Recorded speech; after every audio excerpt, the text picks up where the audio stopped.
Hello student, আজকে আমরা পড়ব ফেবেল, যেটা এবছর ইম্পর্টেন্ট আছে আমাদের। যারা এবছর আমাদের মাধ্যমিক দেবে তাদের কে লিখেছে? র্যালফ ওয়াল্ডো এমারসন, যিনি ছিলেন একজন আমেরিকান পোয়েট। ঠিক আছে, Ralph Waldo Emerson American poet ছিলেন, যার 1803 খ্রিস্টাব্দে তার জন্ম হয়, 1882-তে তার মৃত্যু হয়। তো ফেবেল একটা কবিতা, এই যেখানে এই আমাদের এখানে পড়বো যে ফেবেল হচ্ছে একটি কবিতার নাম। তো তার আগে জানতে হবে যে ফেবেল কি। ফেবেল হচ্ছে ওয়ান টাইপ অফ পোয়েম। এখানে যদিও আমরা দেখছি যে এই কবিতার টাইটেল দেওয়া আছে fable is a type of poem. কীরকম টাইপ অফ পোয়েম?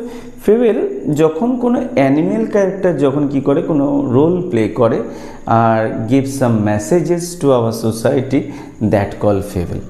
তো এই কবিতার মাধ্যমে তো এটুকু তো নিশ্চিত হওয়া গেল যে এই কবিতার মাধ্যমে আমরা কিছু মেসেজ পাবো। দেখা যাক তাহলে মেসেজ কি দিচ্ছেন আমাদের কবি। চলো কবিতার মধ্যে আসা যাক, খুব মন দিয়ে পড়ো, এবছর এটা আসার চান্স রয়েছে। তো এই কবিতায় আমরা দেখব যে দ্য পোয়েম যেটা রয়েছে, describe conversation between squirrel and mountain. তাহলে এই কবিতায় দুটো চরিত্র দেখতে পাবো, একটা হচ্ছে স্কুইরাল মানে কাঠবিড়ালি, আর মাউন্টেন মানে হচ্ছে পাহাড়। তাহলে একটি পাহাড়ের সাথে যে আকৃতিতে বিশাল বড়, তার সাথে একটা ছোট্ট স্কুইরালের কি হচ্ছে, কনভারসেশন হচ্ছে এবং তাদের মধ্যে বিবাদও হচ্ছে।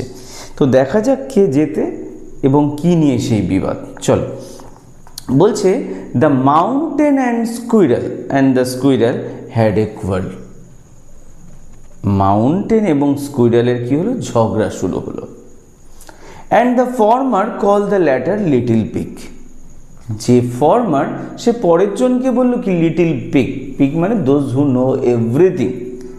কে বললো? এখানে ফর্মার মানে হচ্ছে পাহাড়, ল্যাটার মানে হচ্ছে কাঠবিড়ালি। পরীক্ষায় এই শর্ট কোশ্চেনটা সবসময় দেয় যে ফর্মার কে ছিল, ফর্মার মাউন্টেন ছিল, ল্যাটার কে ছিল, স্কুইরাল। তাহলে মাউন্টেন স্কুইরালকে বললো you know everything little pig, মানে নীতিবাগী। লিটিল পিগ এক কথায় বললে আমরা বলবো নীতিবাগী, those who know everything. Bun replied. তাহলে কবিতায় বান মানে কে? স্কুইরাল। বান রিপ্লাইড, বান বলল, কি বলল? You are doubtless very big. বলছে দেখো, আমি নিঃসন্দেহে, কোনো কথা হবে না এই নিয়ে, তুমি নিঃসন্দেহে অনেক বড়। But all sort of things and weather must be taken together two make up a year and spear. তুমি কি জানো না, প্রত্যেকটা ছোট ছোট জিনিস নিয়ে কি হয় এই পৃথিবীর সৃষ্টি হয়েছে, মেকআপ ইয়ার অ্যান্ড স্পিয়ার, এই গোলকের সৃষ্টি হয়েছে। তার মানে কি বলতে চাইছে? বলছে I know you are big, I have no doubt about your structure, how big you are. যে তুমি সব থেকে বড় আমি জানি, but big brother you just forget. কি ভুলে গেছো?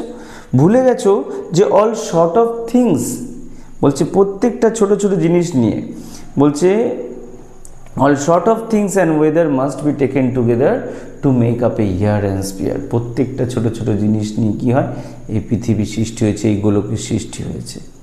মিন্স কি বলতে চাইছে? In our society there is a lot of people, some of big, rich, some of poor, small. If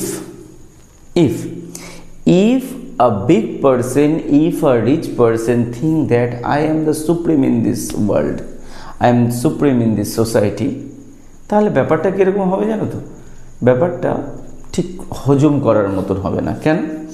কারণ একটা সোসাইটি শুধু একজন বড় লোককে বা বড় কাউকে নিয়ে গঠিত হয় না। Each and everyone are equally important in this society. কোনো সময় ভেবে দেখেছো, তোমার বাড়িতে যেই লোকটা ময়লা নিতে আসে, যেই লোকটা ছোট ছোট কাজ করে, সেই লোকটাকে যদি তুমি তুচ্ছ বলো, ভাবো একদিন আসলো না, আইডিয়া করতে পারছো তোমার চারিদিকে কত পরিমাণে নোংরা হয়ে যাবে। So you should respect those who are do something for you, because in our society we are helpless if someone not help you. Each and everyone we are just depend on others. We never say I am the rich person, I can do each and everything. you should respect others. Those are small, those are doing little things for us. তো এর মাধ্যমে কি করছে squirrel বোঝানোর চেষ্টা করছে, আমি জানি you are so big my brother, but you just forget all sort of things to make up a year and sphere. তো বোঝা গেল এখানে কি বলতে চাইছে, make up a year and sphere, and I think it's no disgrace to occupy my place. বলছে দেখো আমি তো ছোট একটুখানি,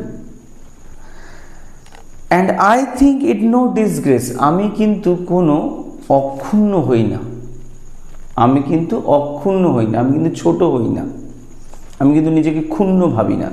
কিসের জন্যে? যে আমি খুব ছোট। And I think it no disgrace to occupy my place. Occupy মানে আমি যে ছোট হয়ে এই পৃথিবীতে যে একটি ছোট্ট জায়গা দখল করে রেখেছি, এর জন্য আমি কিন্তু অনুতপ্ত নয়, আমি দুঃখী নয়। Because I know that, I know the importance of each and every one, so I am not disgraced about that. আমি কিন্তু ওতে দুঃখ পাই না। If I am not so large as you, যদিও বা দেখো আমি তোমার মতন অত বড় নই, you are not so small, you are not so small as I. আরে তুমিও তো আমার মতন ছোট নয়, তাহলে এত গর্ব করছো কেন? আমিও তোমার মতন বড় নই, আবার তুমিও তো আমার মতন ছোট নও, তাহলে কেন এত গর্ব করছো? ঠিক আছে, সেই জন্য বলছে if I am not so large as you, you are not so small as I, and not half so spry মানে চঞ্চল, এবং আমি যা চঞ্চল, আরে বাবু তুমি তো তার হাফও নয়, তাহলে এত কেন গর্ব? I will not deny to make a very pretty squirrel track. বলছে দেখো আমি কিন্তু অস্বীকার করি না। কি অস্বীকার করি না? আমি অস্বীকার করি না, I will not deny you make a very pretty squirrel track. তুমি যে আমার জন্যে সুন্দর একটা পথ তৈরি করে দাও, এটা আমি কোনোদিন অস্বীকার করি না। হ্যাঁ তুমি করো, এই জন্যে স্যালুট তোমাকে। সেই জন্য বলছে I will not deny you make a very pretty squirrel track. বলছে বন্ধু ট্যালেন্ট ডিফার মানে each and everyone, those who are come in this world, each and everyone has a different talent. কেউ ভালো ছবি আঁকতে পারে, কেউ ভালো কথা বলতে পারে, কেউ ভালো গান করতে পারে, কেউ ভালো কর্মক্ষেত্র, কেউ মানুষের উপকারের জন্য এসছে। So each and everyone has a different talent. সেই জন্য বলছে কি talent differs, all is well and wisely put, যেটা জন্মসূত্রেই আমরা পেয়ে থাকি, তাই না? আমরা জন্মসূত্রে পেয়ে থাকি, ওয়াইজলি পুট করা থাকে আমাদের মধ্যে ট্যালেন্টটা। If I can not carry forest on my back, দেখো আমি তোমার মতন কিন্তু তুমি যেরকম পিঠে বনকে বয়ে নিয়ে বেড়াও, আমি কিন্তু চাইলেও পারবো না, আমি পারি না, আমার পিঠের মধ্যে এই ছোট্ট পিঠের মধ্যে আমি বনকে বয়ে নিয়ে যেতে পারবো না। সেই জন্য বলছি if I can not carry forest on my back neither can you crack a nut. আবার তুমি এত বড় হয়েও ছোট্ট তো একটা বাদামও ভেঙে খেতে পারো না। তার মানে কি you have a different talent, I have a different talent, so we should respect each and every one, don't underestimate others. Okay, তাহলে দেখো এর মধ্যে কোনো অসুবিধা হচ্ছে নাকি? সে নাইদার ক্র্যাক এ নাটের মধ্যে এইটুকুর মধ্যে কোনো তোমাদের অসুবিধা নেই। আশা করি কবিতাটা খুব ভালো করে বুঝতে পারছো, কবিতাটা খুব সুন্দর, আর এখান থেকে একটা ভালো মেসেজ আমরা পেতে পারি। এই কবিতা আসুক আর না আসুক তোমরা অবশ্যই মনে রাখবে, each and every one in our society are equally important, please don't never hurt to others, we love each other, that call society, we love each other and we know each other importance for our family, for our society. So পরীক্ষা আসুক আর না আসুক, আশা করি তোমরা এই কবিতার যে অন্তর্নিহিত অর্থ সেটা বুঝতে পারবে। যাই হোক, চেষ্টা করো বোঝার। আর এই কবিতার যে কোনো কোশ্চেন যদি তোমরা না পারো, যদি মনে হয় হেল্পের দরকার, তোমরা অবশ্যই আমার কাছে চাইতে পারো নোটস। আমার যে লেখা নোটস আছে আমি তোমাদের পাঠিয়ে দেবো, যার জন্যে কোনো পয়সা আমাদের বা আমাকে দিতে হবে না।